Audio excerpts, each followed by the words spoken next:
morning and happy June 1st. It is literally first thing in the morning. I'm still in my pajamas. I just made my morning chai latte. Gave all of my animals snuggles, and then I came in here to talk to you about the Amazing Readathon and this week's reading vlog. First of all, I'm super excited to get back into vlogging, and I'm hoping to do one a week for the entire month of June. Next week's reading vlog, if it comes to fruition, will be really interesting because we're going on vacation in Orlando for an entire week. No kids, just me and my boyfriend, and we're going to go to Disney, Epic, some water parks, chill, relax times where he can work on his book and I can read books. And so let me talk to you about the Amazing Readathon. This is my first time ever competing in the Amazing Readathon, and I chose Team Pandorica. The link to the announcement video will be in the description below. This is Doctor Who themed, and however, I know nothing about Doctor Who, but that's okay. You don't need to know anything about Doctor Who.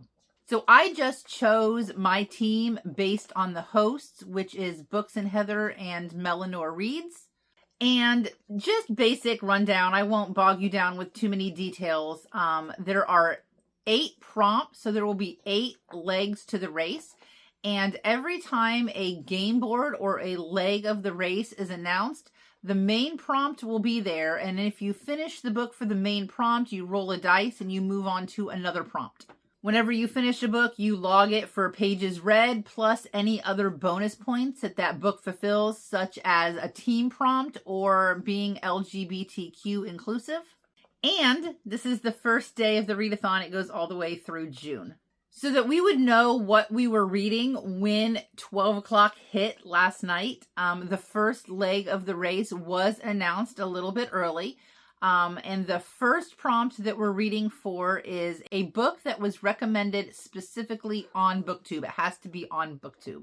Now, I had a whole list of books that were going to fit a book for each prompt.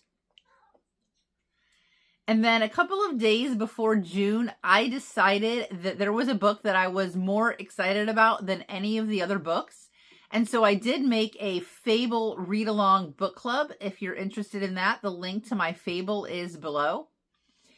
And so when the prompt came out a couple of days ago or a day ago, and it said a Booktube recommendation, originally I had this book, I'm Afraid You've Got Dragons.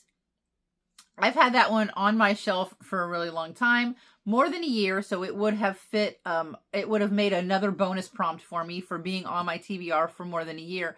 But the book that I made a FABLE book club for also fits for a book recommended on Booktube. So I did switch things up a little bit. And the first book that I'm going to be starting this vlog off with and this read along with is Conform. I am so happy that dystopian books are making a comeback, and this one is a dystopian book. To be honest with you, the book that comes after this, the way that the book order is being released is really interesting. So there's Conform, and this is the first book in, I think, a trilogy. But instead of releasing book 2, Ariel Sullivan then released book 1 in a prequel trilogy called Beneath.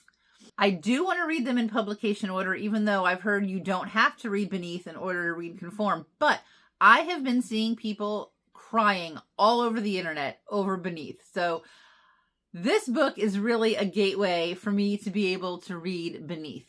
Because again, I like to read things in publication order. This is a dystopian, and literally that's the only thing I know about it. And that's the only thing I need to know about it. Because the dystopian word is a huge buzzword for me.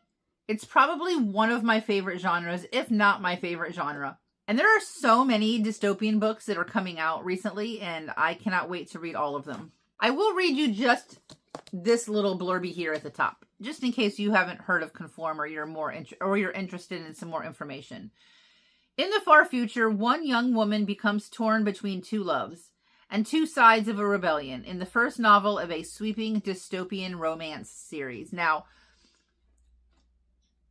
I worked really hard to come into June 1st with a clean slate. Friday night, I completed Broken Dove, which was almost 600 pages, and I flew through that book. 6 stars. It is the sequel to Silver Elite, and I liked it better than Silver Elite. I can't tell you my favorite part about it because there would be giving away a spoiler, and I don't want to do that, but highly recommend. If you like Silver Elite, definitely read Broken Dove. Then last night, I finished book 6 on audio of Dungeon Crawler Carl, The Eye of the Bedlam Bride. So I am jumping into June pretty much a clean slate. I am still chipping away at Oathbringer, but this one will not count towards any readathon reads. I also received from Libby via audio Say You'll Remember Me by Abby Jimenez, so I will be listening to that as I'm cleaning and driving and doing other things, and I don't know if that is going to work for anything with the Amazing Readathon or not, but it's just a enjoyment read for me. So right now, this is the main thing. This is what I'm going to get started with. This is what I'm excited about. And I will come back to you as often as I can this week with reading updates and readathon updates.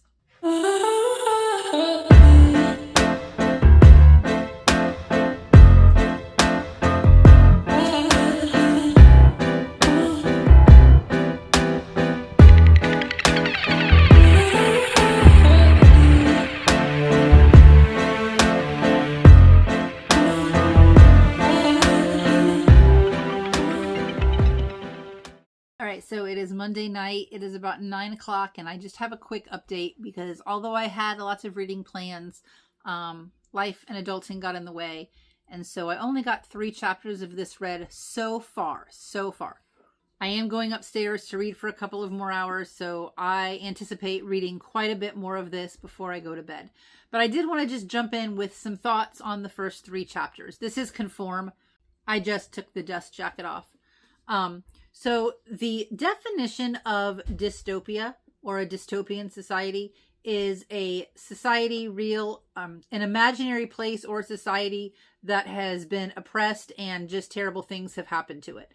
And the majority of the dystopian novels that I have read up until this point, the conditions are really bad and the living conditions are really bad. There's an oppressive government. Usually people are pretty poor. This book is almost completely the opposite.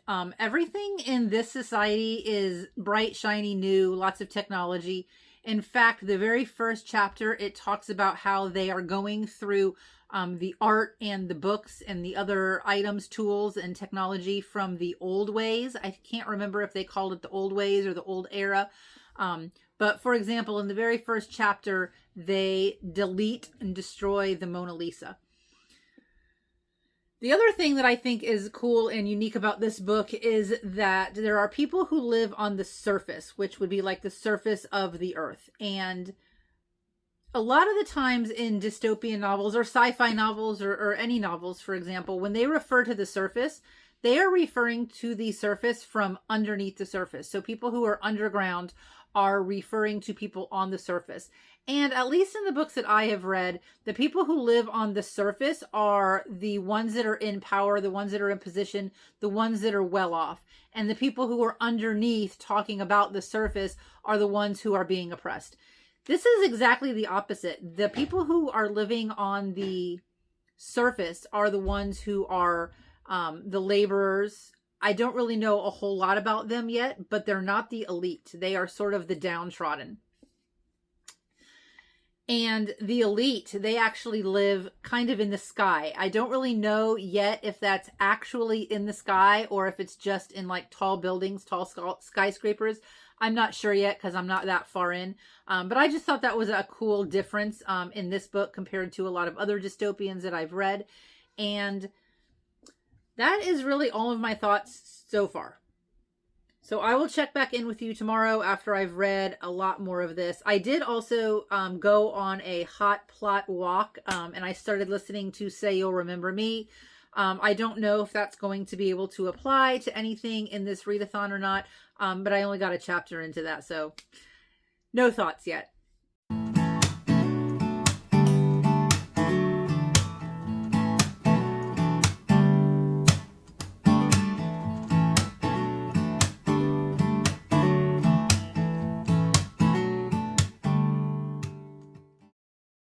right, time for a little update. It is Wednesday. I am still not done with the book. I am on page 210 of about 400 pages, so just barely over halfway. I do have a good chunk of time to read today, so I am hoping to get this book finished today. So let's talk about my thoughts. So as I read, the more I read, the more clear the system is becoming to me and the hierarchy is becoming to me. So according to the map, there is this giant building. It is almost just like a spire. Let me try to show it to you. So it's this big building right here. And the elite live up here above the clouds. And the Greys, they live in Lowtown over here. Except if you are a Grey who serves the elite, then you live down here in Hightown, which is below the clouds. So because of the things that are happening, it leads me to believe that this building here is gigantic. Like, it's almost like a city itself.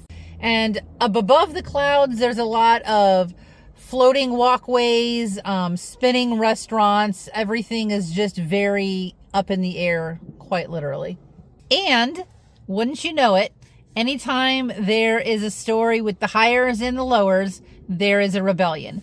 And there is a love triangle, which is getting even more pointed with every single chapter. So there are two male characters that our female character, Emmeline, is sort of involved with. One of them, she is contractually, she's a contract to be involved with him. And then the other one, he's just like a mysterious stranger. In this society, women who are Greys, they come to a point in their life where they are deemed fertile enough to procreate. They enter into an agreement with the elite to basically have children. That's it. Very Handmaid's Tale-ish on that front. I am just now getting into the part where we're learning a little bit more about the rebellion. And one thing that I love about this love triangle is it is done very well, because in one chapter you are rooting for this one character, and in the next chapter you're rooting for the other character. But then maybe in the next chapter, this character over here that you were rooting for does something that maybe you don't trust. So there is so much intrigue. There is so much, I don't know what to feel. I really like him, but do I trust him? And our main character, Emmeline, is sort of caught in the middle. She's sort of caught in this love triangle with somebody who is in the upper, somebody who is in the lower, and there's a rebellion. She is being fed information a little bit at a time. So at this point in the book, we are learning a little bit more about this city. It is definitely more than meets the eye. However, the world building is done really, really well. It does not give me dystopian vibes. Literally the only way that I know that this is a dystopian book is because it talks about artwork from our time, art that we would be familiar with, like Picasso and Dali and Frida Kahlo. Other than that, it almost has a sci-fi element to it. So that's just a warning. If you're going into this feeling like you're going to get Hunger Games nostalgia, you're not going to. But that does not mean that you're not going to like it, because I am absolutely loving it. We are on day 3 of the Amazing Readathon. I have gotten some bonus cards because I participated in some reading sprints. And then there are a few other things that have happened for Team Pandorica to earn extra points. But unfortunately, those things are top secret from all of the other teams, so I can't put that here in the video. But I'm having a really good time. In this readathon, the first prompt, which is to read a book that was recommended on YouTube, I have to finish that prompt and log it before I can move on and get points for another prompt. So even if, let's say tonight, there is an announcement that my team gets to move on to the second leg of the journey and we get a new prompt, I personally cannot submit points for the second prompt unless I have already finished this book and submitted points for it. There are people who read very, very, very quickly. I read medium speed, but I also have a lot of outside influences that take up my time. So unfortunately, I am not able to get through as many books as I would like for my team, but you know, every read, every point counts, and I'm having a really good time so far. I am recording this in my car because I am outside of Barnes and Nobles. I am looking for a teacher planner that also has a grade book in the back of it, and that is very, very hard. I do order the same one off Amazon every single year, and I'm just looking for something different. I'm looking for a change up. And so anyways, I thought that while I was here at the bookstore, I would give you an update. I am 4 chapters in to Say You'll Remember Me, and so far it is really cute. I am really loving it. I think that I'll be able to get through that book pretty quickly. And that's pretty much all I have for my reading updates for Wednesday. I am headed over to PetSmart. I'm going to buy cat food, and I always like to take the detour and look at the kittens. And I know that I won't go home with a kitten, especially because we're leaving on vacation next week. But it's always so tempting to get a kitten. I was at another pet store yesterday, and I saw tortoises, little redfoot tortoises. And I was thinking, I have an extra tank. I have an extra habitat. But do I really need a redfoot tortoise? But do I really want a redfoot tortoise? Yes, the answer is yes. So who knows what the rest of the summer will hold. Maybe I will get a new tortoise at some point. I don't know. I'm just rambling at this point. I'm going to go finish my errands so I can go home and finish this book.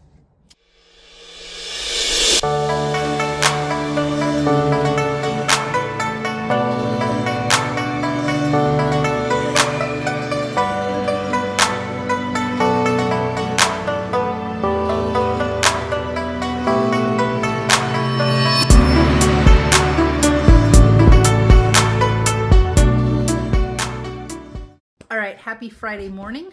I'm awake before anybody else in my house. I have hardly any plans today. I have a doctor's appointment to go to with my boyfriend, and I told my daughter we would finish the off-campus series. Now, my daughter is an adult, so it's okay. I have my hot chai latte. Just ate a banana for my potassium. So let's talk about what I've been doing. The audiobook for Conform came in yesterday, so I did finish this on audio. And I'm a little disappointed. I didn't hate it. I did rate it a 3, but I think I had that dystopian hunger going into this, and this really technically is a dystopian. It does not read dystopian. It almost reads sci-fi. So I did rate it a 3. Just a little bit disappointed, but super excited to read Beneath, and also excited to see what comes after Conform. So I think overall, the series is going to be a hit. So as far as the Amazing Readathon goes, I did complete this for leg 1. I used a bonus card, so it doubled the page count, and it had the author's name in black on the front for a team bonus, and it also was LGBTQ inclusive, so I got extra points for that. So I did complete this for leg 1. Leg 2 was announced. Leg 2 is a book you do not own, which is perfect because Say You'll Remember Me by Abby Jimenez came from my library this week, so I have been listening to that. I'm about 50% done. So I have my AirPods, I have my Switch. I'm going to bust out at least another 25% of this book today. So far, I'm really, really liking this book. The couple at the beginning went on the best date of all times, and I love them together so much. I love him, I love her, I love everything about them. After their first date, she did tell him that she was moving, that she was leaving the next day to go live in California. I thought that was pretty shitty of her to do that. But we'll see where things go. So far, I'm really liking this book. It's a super easy read. I'm listening to it on 1.5 times speed, which I can't do with every book. So I do think I'll get through this one really quick. Then as far as my physical read, I picked up the book that I originally had planned for leg 1, which was a Booktube recommendation. And that is I am afraid you've got dragons. So this one will give me a team prompt of having it on my TBR for more than a year. I also think that this will fulfill some future legs, some future prompts, because one of the prompts is that there is a building on the cover.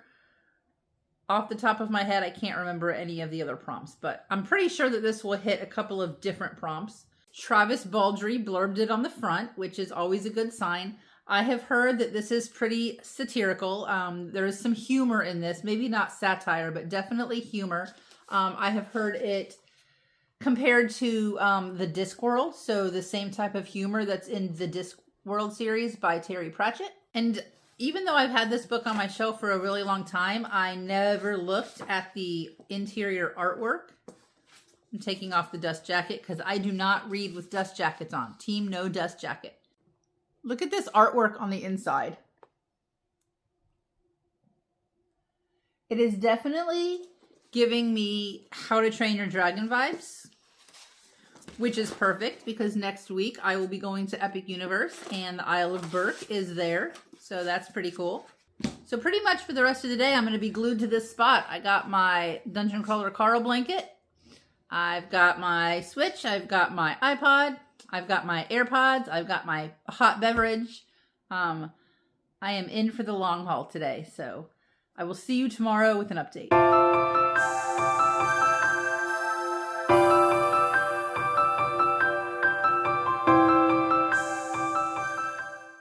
Happy Sunday. This is going to be my last update and then I'm going to close out the vlog. So just one last check-in with what I have been reading this week. I went to church today. It was great. I should have done this update when I came home from church while I still looked decent and had makeup on. But I spent most of the day doing laundry and cleaning and just getting ready for our Orlando Disney vacation. So this is me fresh out of the shower. I have my Tiger King pajamas on. This is real life. I'm getting ready to do my nails. And then I'm going to bed early because we have an early day tomorrow. So let's talk about what I've been reading. So for the second leg of the Amazing Readathon, the prompt was to read a book you didn't own. And I was reading Say You'll Remember Me by Abby Jimenez. And I had it on audio from the library. So obviously I don't own it. Up until about the 70% mark, this was a 3-star book for me. I really liked the relationship. I really liked the people, but nothing was happening. It was just them having a long distance relationship. But after about the 70-75% mark, things started happening. Wrenches started to be thrown into the relationship, and it cranks it up to a 4-star for me. There was no, I don't know if this is a spoiler, but I'm going to tell you this anyways. There was no third act breakup, which was phenomenal to me. There was some third act questioning, but there was no third act breakup. I loved that. Another thing that I really liked was the sex. So yes, they had sex because what adults in a romance book don't have sex, but most of it was closed door off page and nothing went into any type of detail. Now, I don't mind smut. I don't mind spice when it's appropriate. And I don't like smut just for the sake of having smut. If it has something to do with the plot, great. So I've read romance books and rom-coms where there was some sexual trauma or one of the characters was really inexperienced. And so sex was sort of a central part to the plot. And so in those instances, I am fine with having sex in book on page. But that was not a central theme to this book. Overall, I did give it a 4 stars. I submitted it for Team Pandorica. And then after that, I picked up I'm Afraid You've Got Dragons. Now, this was the book that I was supposed to be reading for the first prompt, which was a Booktube recommendation, which I ended up reading Conform for. But I picked it up because I just wanted something a little lighter, a little bit funny, some comedy. And it had a building on the cover, so eventually I would be able to submit it for that prompt whenever it came up. Now, I am only maybe 40% through with this book, but I really like it. It is so lighthearted. It is funny. I can picture this being a cartoon. It is sort of a mix of Shrek meets How to Train Your Dragon, meets Assistant to the Villain, meets Terry Pratchett's Discworld. I wouldn't say it's satirical, but there is some comedy in it. And we have a castle, we have a king, a queen, a prince, a princess, and the castle is overrun with dragons. And so they have to call the dragon exterminator. And Robert is the dragon exterminator, who he inherited this business from his father. He does not want to be an exterminator. He does not want to kill dragons. In fact, he wants to set them free. So he's in this sort of struggle between, I need to make money for my family, but also this sort of goes against everything that I believe in. The prince is just a big bucket head. The princess is just, doe-eyed and wants to marry the perfect prince. So far I'm really, really enjoying it. However, currently it does not fit a prompt for the Amazing Readathon. So I am going to take that with me as one of my physical books on vacation. I'm also going to bring Into the Blue by Emma Brody because one, I am super excited to start reading this book. I have wanted to pick it up and read it since the day that I brought it home, but it also fits the next prompt. So today we got the third prompt, the third leg of the Amazing Race, the Amazing Readathon, which is to read a book with a preposition in the title. However, most of my vacation, I will not be able to read physically. So I am going to bring my Kindle with me so I can read it while we're waiting in line and I can read it in the car and things like that. So the only time I'm really going to be able to read these physical books will be at night in our hotel. So I have One Dark Window on my Kindle, and I think I'm going to also put the Unselected Journals of Emma M. Lyons, the third volume, on my Kindle as well.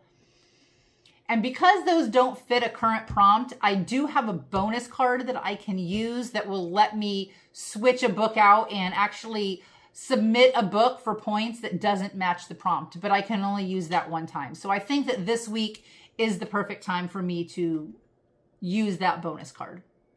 I do plan on starting a new vlog tomorrow. It will be the start of my week in Orlando reading vlog, but I'm not super confident that I'm going to be able to do a good job, but I am going to try. So maybe next week there will be another video of my week in Orlando, but I do plan on making content for some other social medias. So follow me on Instagram, TikTok, or I'll also post them on my YouTube shorts. Also on Facebook. So I'm going to close out this vlog. Thank you for hanging out with me for the first week of the Amazing Readathon, and I'll hopefully maybe see you next week.